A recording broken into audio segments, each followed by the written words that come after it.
Welcome to Strip Cover Lit, where we squeeze the bigger picture of literature. I'm Adrian Ford. And I'm Dalton Gentry. And we're here for part 3 of a 4-part series as we do a read-along and then finally a review for As They Lay Dying, the classic by William Faulkner. So what happened last time? What happened in part 3, the final part of the read-along for this series? We begin basically with Darl burning down a barn. Then we transition to... We are delivering Addie Bundren. This is Deliverance. Okay. We have her. Took a second. We have her burial briefly, right? It's like a footnote at the bottom. Right. Not much, despite the fact that that's what this entire novel is pointing towards. And we have Cash visiting a doctor. Mm-hmm. Nearly losing a leg, we are left to understand. And we have a final sentence which is damning, as well as... Don't check yet. I couldn't tell you what it is. We'll get there. Because I think it's a very good point worth discussing. But we also have Darl being taken by the law, because Vardaman and Dewey Dell saw what he had done. Okay. No one else knew, per se, that he had burned down the barn, from what I understand. Jewel, in the act, saves Addie Bundren's corpse. Yes. We also get a lot of Dewey Dell as well. We find out that basically Dewey Dell is seeking an abortion. She goes to multiple pharmacists, and a little bit weird. I think in the end it works out for her. She gets what she wanted, but not in a... No, she does not. You don't think so? No. Maybe I've misread this text. Okay. But we can talk about that. Where would you like to start with this? It was shady as hell. We'll start with that. But anyway, Darl. Let's go with Darl here. This starts with Darl burning down the barn. Yeah. And as we mentioned before, action is a little muddled with Faulkner. Characterization, beautiful. Insight, beautiful. But when he gets into the action, it's a little weird. And I think a lot of what that is he's trying to inform you what happened without explicitly telling you. Okay. And it gets shady because of that. So essentially, Darl just kind of loses it and decides, I'm just going to burn this place down. Right. And I do think it is an interesting idea here because basically the family almost lost itself, lost Addie, lost everything to the river, which was of no fault of their own. And now Darl is attempting to take everything apart through fire. So you do get a little bit of a balance here. A little zen. A little evening out here. But we never really get a reason as to why Darl did this. I think we get a little bit of several reasons. First off, we have that brief scene where Vardaman is talking to Darl. Okay. And Darl says she's talking in there. Remember that? Okay. They're pressed up against the coffin and she's talking in there. I am of the opinion that what's actually going on is these are gases being released because she's been rotting for 9 days at this point in the 100-degree weather. And she's gotten wet. Yeah, this isn't a good thing. And like everywhere the family goes at this point, they mention the smell. Yeah.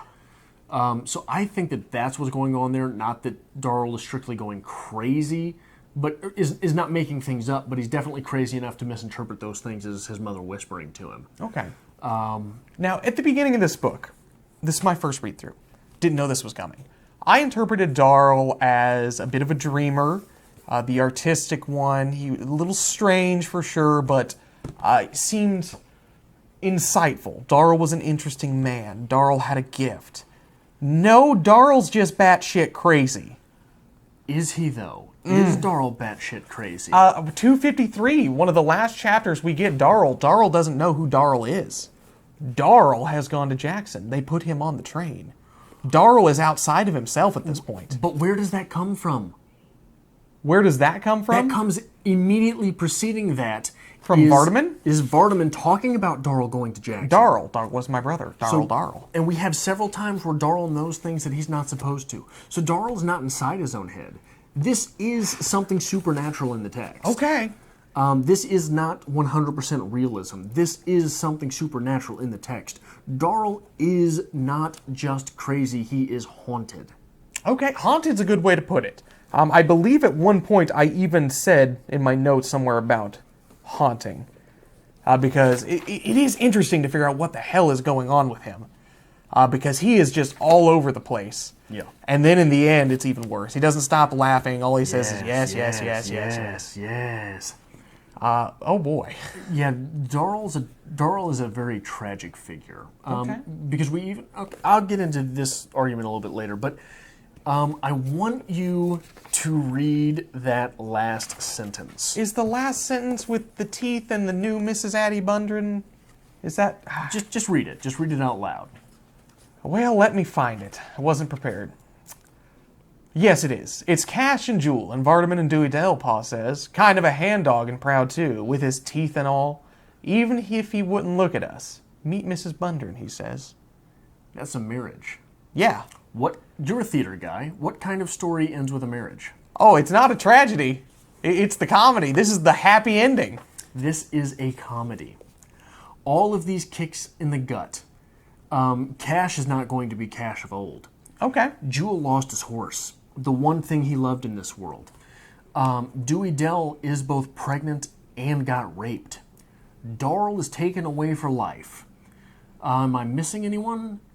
Vardaman. I don't know if anything changes Vardaman, but he's growing up without a mother. Each character loses something very dear to them. God damn it, we're on the same page here. You have Darl, who loses himself. He loses his sanity, he's gone. You have Cash, who basically loses his physical well-being, his leg. Which is how he makes a living. Yes. Jewel loses his horse. Jewel loses everything that he has worked for in life. Vardaman loses his mother, the closest thing he has to him. Dewey Dell has lost her innocence, the last thing she had to keep her pure. And even Ance loses... his pride? No. What? Ance comes away from this with a wife, with teeth? With music.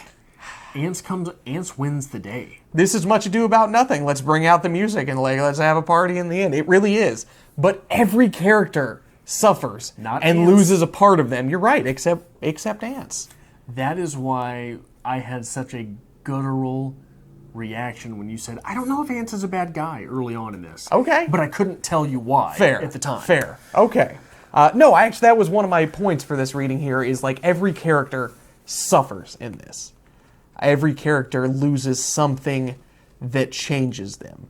Which that's a good part of literature, is you have to have change in character, growth in character. But it is, in this, it's rough, and it's so perfectly highlighted because every character is beautifully unique. And every character is broken at the end of this, except for Ance. Yeah. Who is born anew. He's 20 years younger with them teeth. Yep. New wife. Swear it's true. Borrowed the shovels and took her home. For a fact. You did catch that as well. This woman he's marrying is the woman he borrowed the shovels from. Yeah. Yeah, he buried his wife with her shovels, took them back, and got married to her. So we've got... That is something that I am still struggling through with this text. What? Go on. Does he already know her? Yes.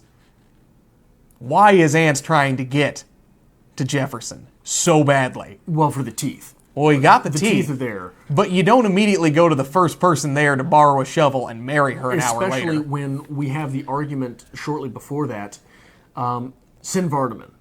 Don't send Vardaman. It'll take him forever to get there. I'll go. No, hold on, Jewel.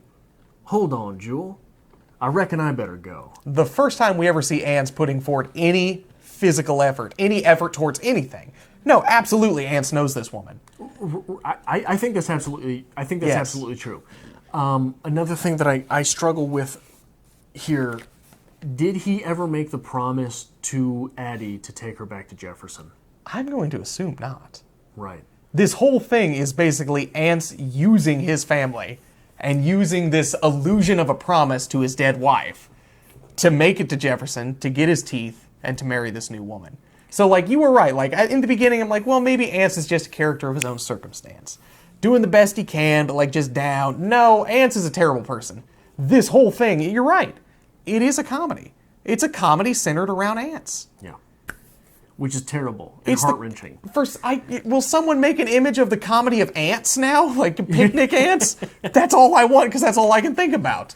But no, it's beautiful. It is. This book is wonderful. Yeah. It is damn good. Where else are we going to go with this? Who do you want to talk about next? One small thing that I would like to touch on before I get to the big point that I have, and Okay. whatever you have as well, I mean, whatever. But it is interesting, we have read together, I don't know if nearly a decade now. Yeah. 2009-ish? I would have graduated high school in 2008, so we probably would have met around 2008, 2009. I can tell you, one of my favorite bits of writing in this book is something that I bet you didn't even notice. Probably so. Go on. Do you remember the argument with the passerby? No. What page? 230 and 231.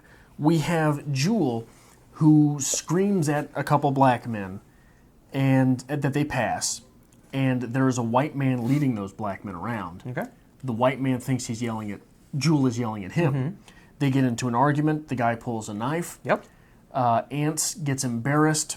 "For God," Pa says, "for God. Tell him you didn't mean anything, Jewel," I said. This is from Darl, I believe. "I thought he said something," Jewel says. "Just because he's..." "Hush," I say. "Tell him you didn't mean it." "I didn't mean it," Jewel says. "He better not," says the man, calling me a... "Do you think he's afraid to call you that?" I say. The man looks at me. "I never said that," he says. "Don't think it neither," Jewel says. "Shut up," I say. "Come on, drive on, Pa." Do you see the multiple flarings of emotion there? So Jewel yells, I believe it's the N-word that he yells. The white guy leading the black guys along gets mad at it because he thinks he's being called the N-word. Ants gets embarrassed. That's how Ants gets angry. "Tell him you didn't mean anything, Jewel," Darl says. Darl is trying to calm the situation. "Just tell him you didn't mean it. We'll be fine. We'll move on." "I thought he said something," Jewel says. "Just because he's..." And he's going to say city folk, I think. "Just because he's rich." "I thought he said something," Jewel says. Jewel is a hothead, isn't he? Yeah. He was not yelling at the white guy. Okay. Because he is prompted, Jewel says, "You know what? Screw you. I thought he said something." So Jewel gets angry about that. "Hush," I say. "Tell him you didn't mean it." "I didn't mean it," Jewel says, to try and get along. And then everything goes back. Everything goes down, like you said. Yes. "He better not," the man says, calling me a... And then Darl comes in. And then Darl comes in and says... Darl doesn't come in and threaten the guy. Darl doesn't come in and say, "I agree with you." Darl doesn't come in and say, "This was all a misunderstanding." Darl comes in and says, "Do you think Jewel is afraid to call you that word? Do you think he's afraid to call you that word?" Which is him saying, him fully recognizing, this is Darl fully recognizing, I'm not the badass here. Okay. Jewel's the guy that'll put you down. So, hold on. So Jewel comes in and says, "Do you think he's afraid to call you that?" And the man looks at me, and he realizes that if this Darl guy that looks crazy, right? We get the entire novel that Darl looks crazy. Yes. If this crazy-looking guy doesn't believe he's the badass, what is that guy like? So he says, "Well, I never said that. Pardon me, sir." To which Jewel says, "And you better not think it either." Very understated. Okay. Right? And then we get Darl saying, "Shut up, Jewel." Right? "I fixed it. Let's go." This is Southern literature. And this is the Southern clan style family. And Everyone knows each other's triggers. this is my family, man. You do yeah? know that. Okay, brief story here, because I don't want to take away from the reading. This was long before my time. My father used to be a competitive boxer. There was a bad call in a match. One of my cousins got up, started yelling, started screaming because the call was bad, got into a fist fight in the stands. Fist fights escalated. Somebody knocked down my grandmother. My entire family ended up in jail. Really? Yes. It's on video somewhere. If we can find a VCR, I will show it to you. But that's how it works. Absolutely. You mess with one of the family, you're going to mess with everybody. And we all know how to work with each other. So, we know what's going on here. But once you've enveloped yourself into that world, you're dead. See, my family's a lot like this, but the opposite part, the shameful shut-in part, that's why I get along with this text so well, is because I see so much of my family here, right? Okay. Which is the hallmark of great literature, yes, right? Yeah, you should see yourself in the literature. Everybody's going to see themselves or their family in this text in some way. Let's talk about That's Dewey. such good writing, though. It was good. I'm glad you broke it down. Let's talk about Dewey Dell a little bit, because I'm a little muddy on this situation. What's going on here? So the reason I don't think she gets her abortion Okay. is that in the part of the text where we are introduced to, I believe it's the pharmacist's son or something. He's the guy watching the shop while the pharmacist is away. I'm a little muddy on this situation. I'll have to read up on it, right? It's either that he is attempting to keep this hush-hush and give her what she needs, or he's basically swindling her. He's swindling her. Okay. Because he doesn't know what he's pulling off the shelf.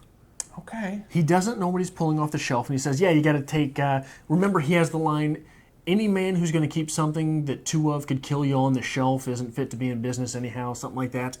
That means he has no idea what he's grabbing. Okay. And do you know, so he uses the term, she comes to him and she says, I need help. She explains the situation. Once he understands, he says, well, I got just what you need. Have you ever heard of hair of the dog that bit you? Do you know what that is?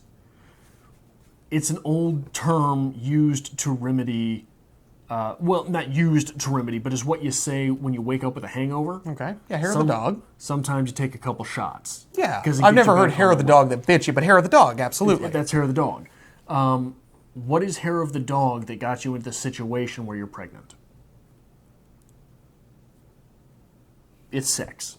Is that where we went with this? Yes. Okay. So he grabbed something random off the shelf and gave her some and said, well, you got to come back for the second part. And part of the second part is hair of the dog. So he takes her into the basement and rapes. Like, okay. Rape is not necessarily forceful overtaking, right? Coercion can be rape. This is a coercive rape. Okay. He's making her understand that this is what's going to get rid of that baby. And it's just a lie. Okay. So yeah, when I kept saying, you keep saying it's going to get worse, it got worse. It just kept going downhill from there. Yeah. There's no getting better in this text. Not from anyone's perspective except for Ants, and we understand that Ants is the antagonist. At the end of this, the comedy of Ants, where he marries anew, is this, because you want to read it as, okay, well, he married anew, maybe this is going to change things. Or is this starting this cycle all over again? Because I think that's where that's how you should read it. Because we're right back to where we started. Right. So we've got the bottom. And then we've got the bottom. And then we've got where this novel starts. Fair. Right? A little underground. So the circle of a person like Ants is that he just abuses the situation until things get a little bit better for him. Yeah. And then he's got to start over. So he starts over, but he starts over a little bit better than he was starting with Addie. Okay. We have that this new wife is shaped like a duck.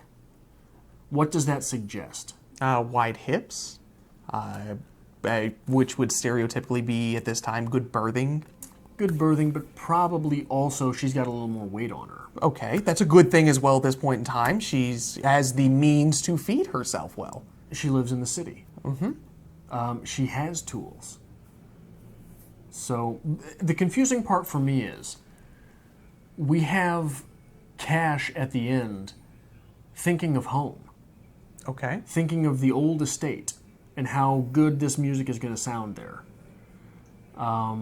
Which is a little... So, but we do have that Addie was a city girl. So he just takes city girls and uses their tools, their assets, which is, I think, why Ants does not get as touchy with the city folk as his sons do. Now, his sons flare up immediately. Reading this in retrospect, like you've read this before, I haven't. Reading this in retrospect and knowing this entire time Ants is not looking out for his wife's dying wish. He's not taking her to Jefferson because that's where she wished to be buried. He's taking her to Jefferson so he can get his teeth. I still waffle with that. I don't know if that's a fact. It has to be. And we talked a little bit about this, and I wanted to get into this more in the review aspect of this, is the unreliableness of every single character in this book. you can't rely on any of them. Like, I think think your most Ants- reliable character is Cash. Oh, yeah, absolutely. But I don't think... So there's a difference between not being told the truth and being lied to. I think Ants is the only liar. Okay. And even he seems to be a psychological case of someone who has talked themselves into believing everything he says. Right. Okay. So I don't believe for a second that Ants is necessarily lying the entire time. Okay. But I don't believe that he is telling that... I don't, like you say, I don't know if anyone's telling the truth. All right. But I don't think they're lying. The way I read it, I don't think you can look at it in another way. I mean, this is what Ants does. Every character Ants comes across, manipulates. Corey, he says this is what he does. He manipulates people. He uses people. He's basically just using his family. Yeah. And you assume it's so he can get his new teeth, which is, it's a thing. He's going to town to bury his wife. He might as well get his teeth while he's there. But he's only going to town to marry this new woman and to get his teeth. Addie Bundren's a distant thought at this point. Yeah. Which is why he continues the push. We got to get here. We got to get going. We got to keep moving. This is the comedy of Ants. I'm making that into a shirt. I want you to know that. Spoilers. But it's so convoluted. Whose life is worse here? Everyone. Nobody comes out on top. Ants comes out on top, but that's it. And you can't even, like, it's hard to count the villain as a character, isn't it? It is. And even the unknown Mrs. Bundren, you know what's coming. So She ain't gonna have those hairs for long, right? no one comes out on top. Even though no one comes out on top, how do we end with Cash? Cash is telling us it's going to be better for Darrell in the state. Okay. It's going to be better for Darrell locked up. I was the closest to him. We grew up together. We were closest in age. Jewel came a lot later. So maybe this is a long time coming for Darrell. Maybe this is what Darrell needs. Because we never quite get that pinpoint of what is wrong with Darrell. What makes him bizarre. And Cash is the hard-working man, isn't he? Yes. And we get for Cash a little daydream of listening to music, Which is rare. After a hard day of work. That's the beer after mowing your lawn in the sun. That relaxing moment of the working man. What was it that we have to believe saved Addie Bundren? Not saved her soul, because we have reason to believe that maybe these characters believe Addie Bundren is... These characters don't believe it. But it is possibly in the text that if you are a Christian, Addie Bundren's in hell. Okay. Right? It is. But what was it that she looked to for salvation? An extramarital affair that led to a child. Okay. Isn't that coming for Dewey Dell? Yeah. Dewey Dell's still pregnant. Yeah. This whole thing, there's so much to talk about, and it's really hard to separate just a reactionary reading like this as with the full review.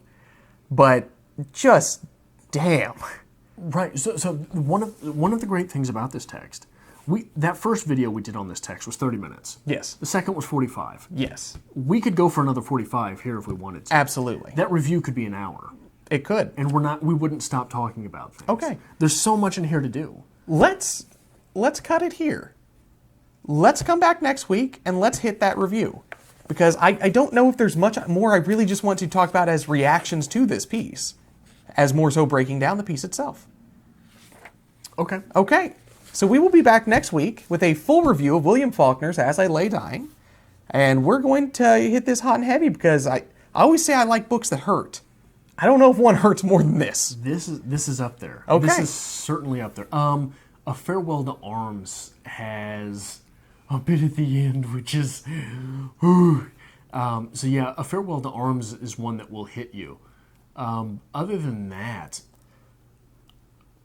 I mean, The Fault in Our Stars tries to. Okay. But The Fault in Our Stars never, for me, never really got me invested in those characters. Okay. This got me invested in the characters. It sold the world. It sold the day-to-day. It sold all of these individuals. I would wholeheartedly like to read more from Faulkner. I really would. So we will get into that next week with some recommendations. Make sure you hit that like button. Make sure you subscribe and join us next week as we tackle a full review of Faulkner's As I Lay Dying.